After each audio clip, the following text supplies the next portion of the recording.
Alors, sur ce chapitre 5, nous allons faire un petit point sur le TP numéro 12. Donc vous prenez votre activité qui est basée sur l'expérience faite sur la Lune le 2 août 1971 lors de la mission Apollo 15. Pour essayer de vérifier si ce que Aristote a affirmé, c'est dans la nature des objets lourds de tomber plus vite que les objets légers, ou est-ce que c'est Galilée, qui avait plusieurs expériences, est opposé à cette idée d'Aristote. Donc on va essayer de comprendre pourquoi c'est Galilée qui a raison. Well, in my left hand I have a feather. In my right hand a hammer. And I guess one of the reasons we got here today was because of a gentleman named Galileo a long time ago who made a rather significant discovery about falling objects in gravity fields. And we thought that where would be a better place to confirm his findings than on the moon.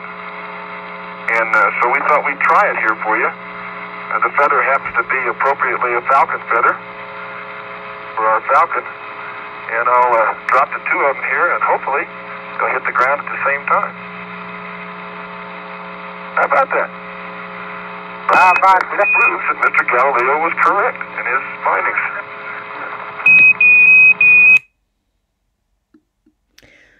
Donc voilà, Galiléo a donc raison. On va donc répondre à la première question où on demande d'établir le système, le référentiel et de faire le bilan des forces. Donc sur la Lune, pour l'expérience d'Apollo 15, nos systèmes sont soit le marteau d'une masse d'1,32 kg ou la plume d'une masse de 0,03 kg.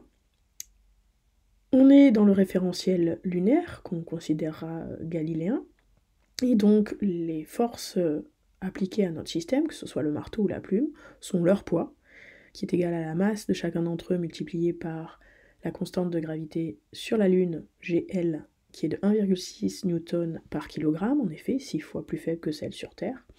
Et dans notre modélisation de l'expérience, qui aura lieu sur Terre avec une boule de pétanque de 700 grammes, on en sera bien sûr dans le référentiel terrestre, qui est lui aussi considéré comme galiléen, c'est-à-dire qu'on considère que toutes les lois de Newton, la première, la deuxième, comme la troisième, sont vraies. Et donc là, les forces qui s'exercent sur notre boule de pétanque, notre système, on a uniquement le poids qui est égal à la masse de la boule de pétanque fois G, la constante de gravité sur Terre, qui a une valeur de 9,8 Newton par kilogramme. Donc dans la deuxième question, on vous demande de faire le pointage avec Avimika sur la chute vidéo chute libre. Donc si nécessaire, vous regardez le tuto sur le pointage d'une vidéo et vous obtenez donc un tableau avec différentes valeurs situées ici à droite. Alors lors de votre pointage, essayez de rester bien sur la verticale en ayant mis vos axes, l'axe des X, l'axe des abscisses au niveau du sol, l'axe des ordonnées verticales le long de la trajectoire de la balle. Voilà. Après, avec ce pointage, on va calculer, déterminer la variation de vitesse delta V. D'accord ? On vous demande de donner la caractéristique de delta V. Donc pour ça, vous allez stopper cette vidéo et regardez la vidéo TP12 LibreOffice mouvement linéaire. Et ensuite, vous reviendrez sur cette vidéo pour répondre à la suite des questions. Donc on revient ici pour déterminer toutes les caractéristiques du vecteur vitesse. Il va d'abord falloir tracer les vecteurs vitesse, notés VI, aux différents points. Donc ici on vous demande au point 1, 2, 7, 8, 12 et 13. Donc là, par rapport à ce que vous avez fait sur votre pointage et ce que vous avez fait sur LibreOffice, on a la trajectoire ici, Y en fonction de X.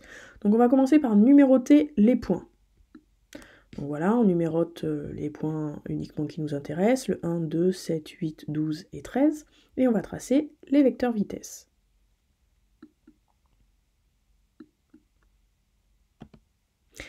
Donc les vecteurs vitesse que l'on veut tracer aux différents points, j'ai repris ici le tableau avec les différentes valeurs de la vitesse en y que l'on a calculée.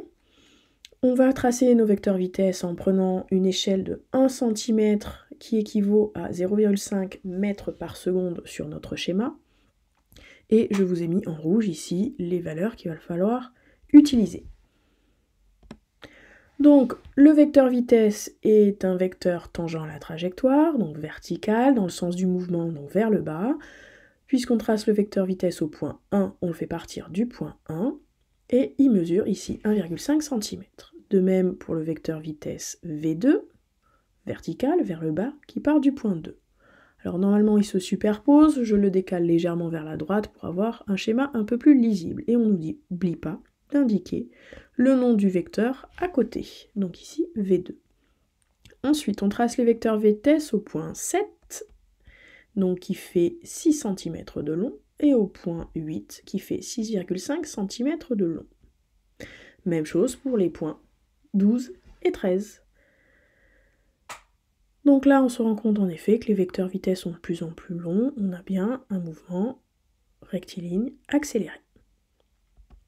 Maintenant, on nous demande de tracer le vecteur variation de vitesse aux différents points de 8 et 13. Je vous rappelle que pour tracer le vecteur variation de vitesse au point I, c'est le vecteur vitesse au point I moins le vecteur vitesse au point I-1. En effet, pour avoir la variation de vitesse en un point, on fait la différence entre la vitesse entre ce point et la vitesse au point juste avant. Donc pour ça, j'ai fait mon tracé un petit peu décalé du schéma pour ne pas trop alourdir le schéma. Donc j'ai reporté, si on trace le vecteur variation de vitesse au point 2, ça sera V2 moins V1. Donc je trace le vecteur V2, voilà, et je vais tracer le vecteur moins V1, c'est-à-dire le vecteur V1 retourné. Et je fais la somme de ces deux vecteurs, c'est-à-dire je les mets bout à bout, et j'obtiens le vecteur delta V2. Ici, même chose pour le vecteur variation de vitesse au point 8, je trace le vecteur V8, donc collinéaire, de même longueur que celui sur mon schéma de départ. Je trace le vecteur moins V7, c'est-à-dire le vecteur V7 retourné, au bout du vecteur V8, voilà le vecteur moins V7 en orange, et la variation de vitesse entre les deux, eh bien je mets bout à bout ces deux vecteurs, donc je pars de l'origine du point de départ du vecteur V8 jusqu'au point d'arrivée du vecteur moins V7, et j'obtiens donc delta V8. Et même chose pour delta V13, c'est V13 moins V12. Ça nous fait delta V. 13. Delta V13. Je me suis trompée sur cette notation. Attention. On continue. Donc ici, on voit bien, lorsqu'on a tracé nos différents vecteurs vitesse, delta V, qui sont tous verticaux, dirigés vers le bas. Leur direction est donc verticale, le sens vers le bas, et pour la valeur, alors on ne va pas se baser ici sur notre schéma, puisqu'on a l'impression sur le schéma qu'ils n'ont pas tous exactement la même valeur. En effet, on avait vu, lorsque l'on avait fait dans le tableau sur LibreOffice le calcul de delta V au cours du mouvement, qu'il variait légèrement, qu'en moyenne il était constant, mais qu'il variait légèrement. Ici, avec en plus les incertitudes de tracé dues à l'épaisseur du crayon, voilà, si on est plus ou moins précis ou un peu cochon lorsque l'on dessine nos vecteurs, on n'a pas des vecteurs exactement de la même longueur. Donc on va se baser sur le résultat qu'on avait obtenu à la question lorsqu'on avait fait le calcul dans le tableur LibreOffice, et on avait trouvé une valeur du vecteur de la variation de vitesse qui était de 0,4 mètres par seconde. Donc voici les trois caractéristiques du vecteur variation de vitesse. Donc on arrive à la question 3.1 où on nous demande de calculer la valeur du poids. Donc je vous rappelle que la masse est de 2 kg, donnée dans le texte sur la boule de pétanque. Bon, c'est un petit peu élevé, je vous l'accorde. Pas grave. Donc le poids, 2 kg fois la constante de gravité, 9,8, on est à une masse de 19,6 newtons. Avec deux chiffres significatifs, on est à 20 newtons. On va ici calculer la somme des forces, puisqu'on veut vérifier la deuxième loi de Newton, le principe fondamental de la dynamique. Donc la somme des forces, ici la seule force appliquée à notre système, c'est le poids. Donc si on donne les différentes caractéristiques du vecteur somme des forces, question 3.3, sa direction, c'est celle du poids, donc verticale, son sens, c'est celle du poids, donc vers le bas, et sa valeur, c'est celle du poids que l'on vient de calculer, donc de 20 newtons. Donc si on veut vérifier la deuxième loi de Newton, appelée aussi principe fondamental de la dynamique, en abrégé PFD, qui nous dit que la masse d'un système multipliée par sa variation de vitesse sur la variation de temps est égale à la somme des forces, m fois delta v sur delta t égale somme des forces.